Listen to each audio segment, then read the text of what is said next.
Guruji. Anantam Shukrana Guruji for this beautiful, blissful, divine satsang and blessing us with this beautiful seva of listening as well as reading the Shivpuran. Let's begin with a synopsis of last week. Last week we read chapter 32 of SataRudrasamhita of the volume 3 of the Shivpuran.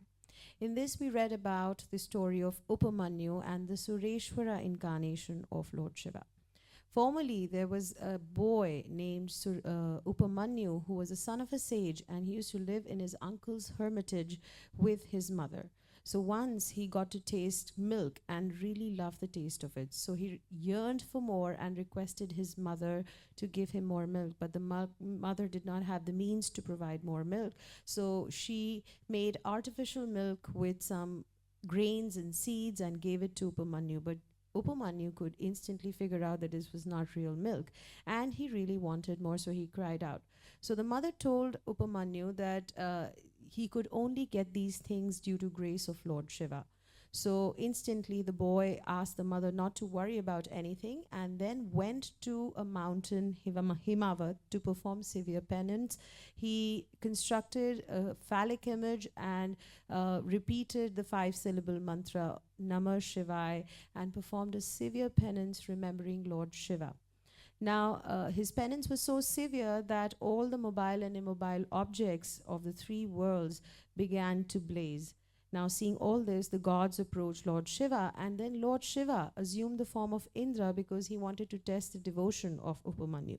So Lord Shiva became Indra, and Parvati became Sachi, and Nandishwara became Eravat, and all the things that actually belonged to Shiva became that of Indra's. Now, when this boy opened the eyes, Lord Shiva approached him in form of Indra and asked him to request for a boon. This boy asked for devotion towards Lord Shiva. So since Shiva wanted to test his devotion, he snubbed it, and he told him that he should forget about Lord Shiva and start worshipping him instead, and that he would grant him any boon for that. But the boy turned down the offer. Indra also insulted Lord Shiva. Now, hearing all this, the boy told Indra that he had committed a great sin by listening to all the insults to Lord Shiva, so he would kill himself, and before that, he would hurl Shiva's missile at Indra and kill Indra too. So he did that and then got ready to burn himself. So at behest of Lord Shiva, Nandishwara stopped that Shiva's missile midway and also stopped the boy from burning himself. After that, Lord Shiva revealed himself to the boy. He was seated on a bull with goddess Parvati, and all the other gods and ganas were surrounding him. Seeing all this, the boy was extremely delighted, bowed down in front of the Lord, and eulogized him greatly. Lord Shiva went up to him, kissed his forehead, and accepted him as his son. He took him to goddess Parvati and also requested Parvati to accept him as her son. Lord Shiva showed him thousands of oceans of milk and curd and other foods. He granted him, to be unaging, undying, and gave him prosperity and knowledge of Upanishads. After that, goddess Parvati granted him several boons as well. She gave him oceans of milk, she gave him power of yoga, undying knowledge, and accepted him forever as her son. After getting excellent boons from the god, Upamanyu requested for one final boon. He wanted him to be devoted towards Lord Shiva forever, and Lord Shiva granted him that boon too.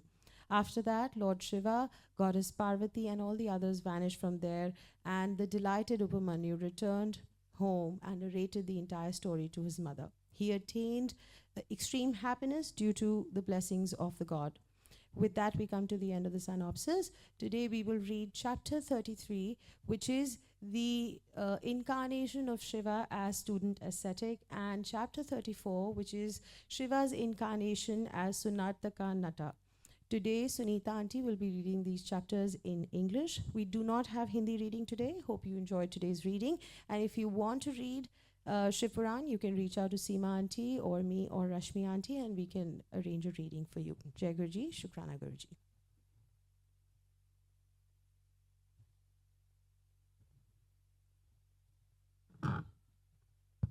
Jai Guruji, Shukrana to Guru Maharaj for granting me this seva. Apologies in advance for any errors and omissions. Chapter 33, Shiva's Incarnation as the Student Ascetic. Nandishvara said, O Sanat Kumara, listen to the incarnation of Shiva, the great soul. It is named Jatila and is very sanctifying. After abandoning her body when she was insulted by her own father in the sacrificial hall, Sati, the daughter of Daksha, was born of Mena and the mountain Himavat. Desiring to attain Shiva as a husband, she went to the dense forest and performed a pure penance. She was attended upon by two of her friends. In order to test her penance, Shiva, an expert in various kinds of sports, sent the 7 sages to the penance grove of Parvati.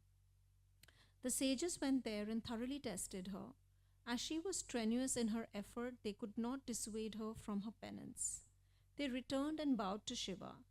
After mentioning all the details to him and obtaining his permission, they returned to heaven eagerly. When they had gone to their abodes, Lord Shiva, the cause of excellent sports, desired to test Shiva's activity himself. Then the Lord assumed the pleasant, self-controlled and wonderful form of a student ascetic. He looked very old and had assumed the body of a Brahmin. He was shining with brilliance.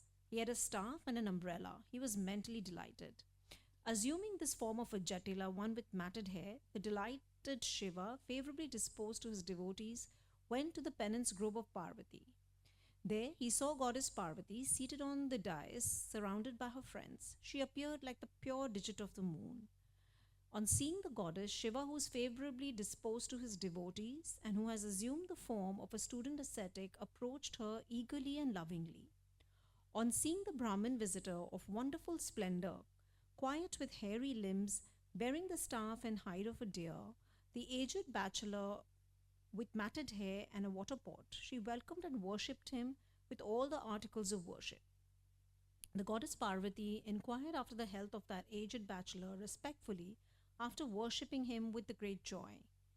O most excellent one among the knowers of the Vedas, who are you, please, in the guise of a student ascetic, and whence have you come illuminating this forest? Nandishvara said, on being asked thus by Parvati, that Brahmin replied immediately with great pleasure in order to test the feelings of Shiva. The student ascetic said, I am a Brahmin bachelor, going about here and there as I please. I am a saint, pleasing and helping others undoubtedly. Nandishvara said, after saying this, the bachelor Shiva, who is favorably disposed to his devotees, stood near her, concealing his real form.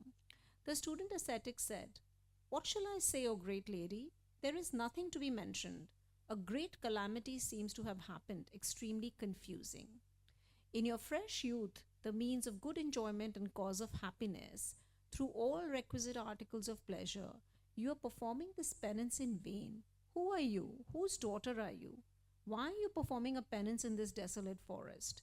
Your penance is such as cannot be outdone even by the sages of elevated souls. Nandishvara said, on hearing his words, Parvati laughed and spoke to the excellent student ascetic with reverence. Parvati said, O sage, O Brahmin bachelor, listen to the details of my life. I am born in Bharat in the house of Himavat. Formerly my birth was in the house of Daksha. I was then Sati, the wife of Shiva. On account of my father's insulting my husband, I cast off my body by means of yoga. O Brahman, in this birth too, Shiva came my way due to merit, but he reduced karma to ashes, abandoned me and went away. When Shiva went away, I was overwhelmed with grief. A bit ashamed, I came away from my house to this place for performing penance after being initiated by the statement of my preceptor. Mentally, verbally, and through activities too, Shiva has been chosen by me as my husband. I am telling you the truth and not falsehood. I know this as an extremely inaccessible object. How can I achieve it? Still, thanks to the great zeal, this penance is being pursued by me now. Leaving off Indra and other gods, Vishnu and Brahma, I wish to attain Shiva as my husband really. Nandishvara said, O sage, on hearing these firm words of Parvati, that Jatila Rudra laughingly spoke again. Jatila said, O gentle lady, O daughter of Himavat, what is this idea that has struck you? You're performing this great penance for obtaining Shiva after leaving off all the gods? I know that Shiva. Listen, I shall tell you that bull-bannered Shiva wears matted hair and is ill-mannered. He is an isolationist forever. Particularly, he's a detached fellow. Hence, it does not behove you to get mentally entangled with him. O gentle lady, your features, etc., and those of Shiva are ill matched. I do not like this. But do as you please. Nandishwara said, after saying this, Shiva, in the guise of a student ascetic, rebuked himself in her presence in order to test her.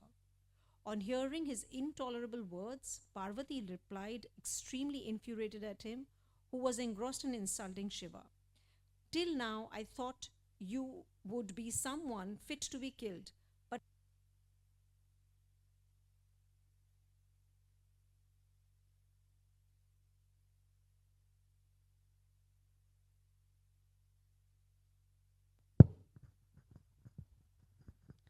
but now it is quite clear that you are not to be killed.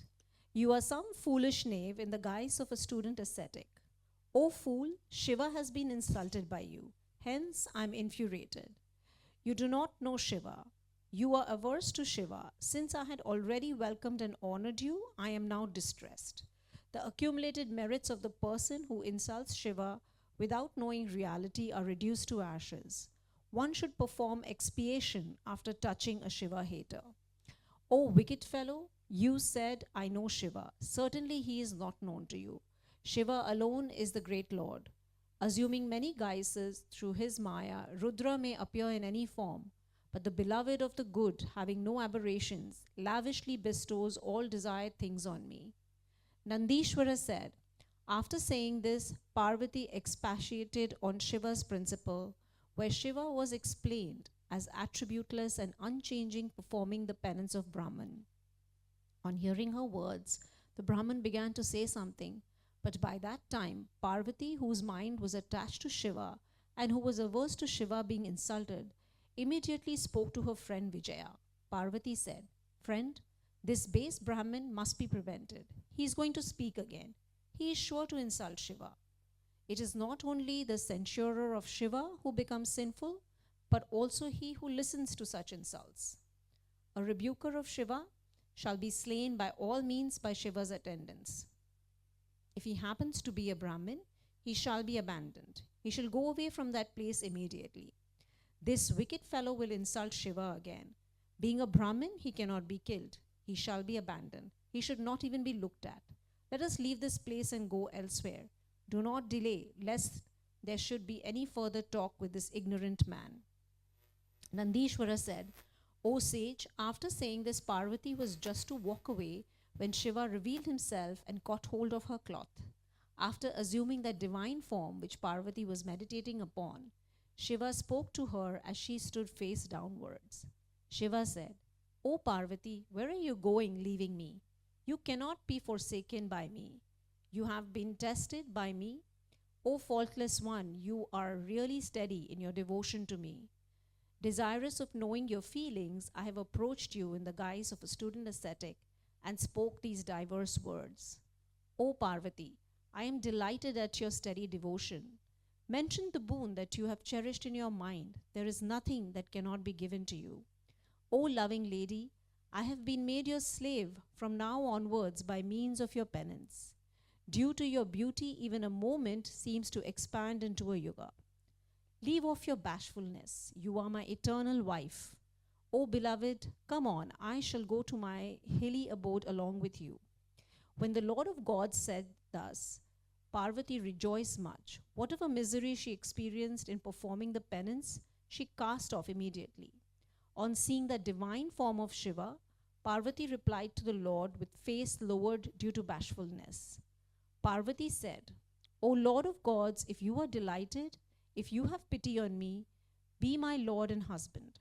Nandishwara said, thus requested by Parvati, Shiva took her hand duly and went to Kailash along with her. On getting him as her Lord, she carried out the task of the gods. O dear, thus the incarnation of Shiva in the form of a student ascetic, wherein he tested the feelings of Parvati, has been narrated to you. This narrative explained by me is faultless and magnificent. He who listens to this with pleasure becomes happy and attains salvation. Chapter 34. The Incarnation of Shiva as Sunartaka Nata. Nandishwara said, O omniscient Sanat Kumara, listen to the incarnation of Lord Shiva, the great soul, as Sunartaka Nata.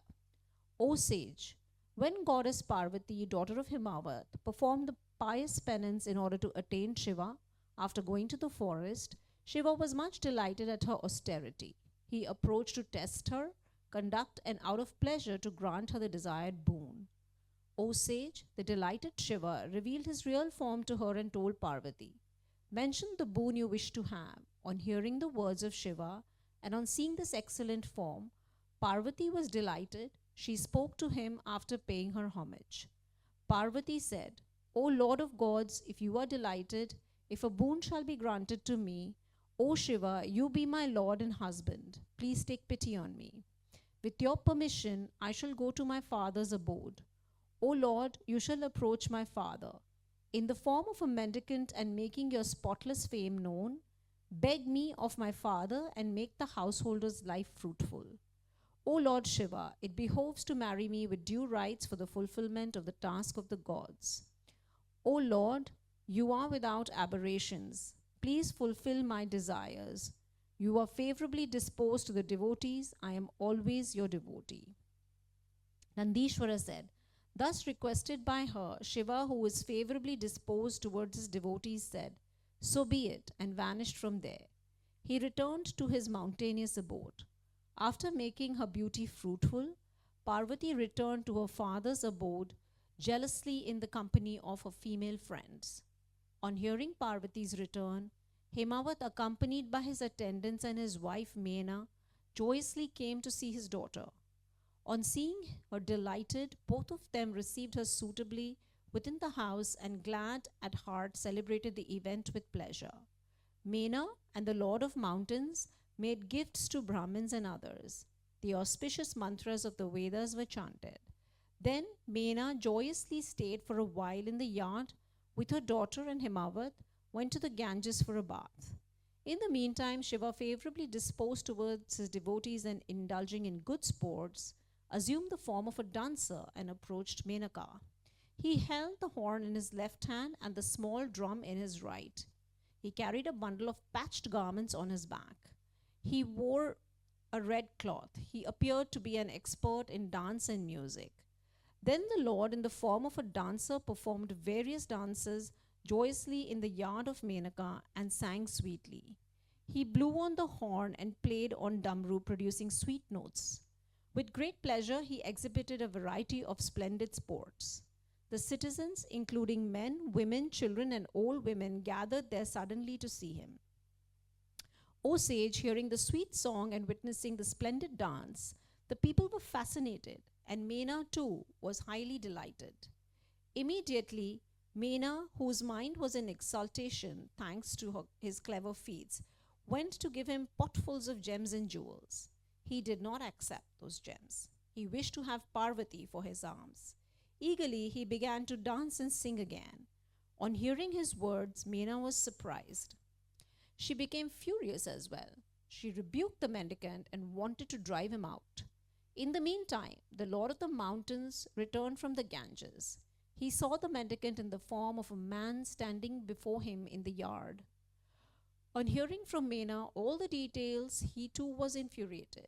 He ordered his attendants to drive out the mendicant. O excellent sage, no one could drive him out. He was blazing and brilliant like a big fire and could not be touched. Oh dear, then that mendicant, an expert in different sports, exhibited his infinite power to the mountain. Immediately the mountain saw him assuming the form of Vishnu, then the form of Brahma, in a trice that of a sun. Oh dear, then he saw him in the excessively wonderful form of Shiva accompanied by Parvati. He was exquisitely handsome and brilliant. He was laughing. Thus he saw him in various forms. He was much surprised and extremely delighted.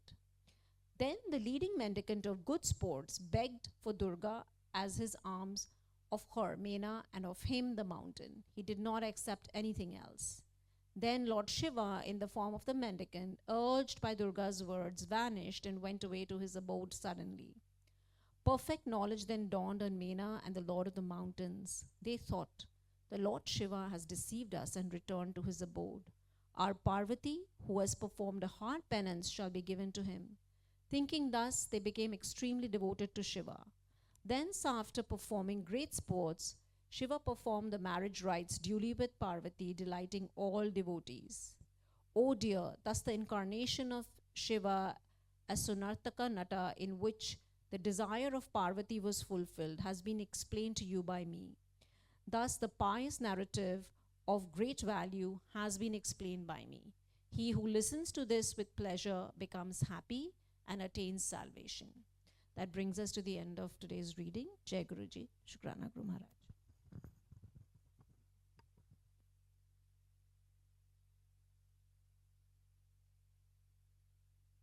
That concludes today's satsang as well.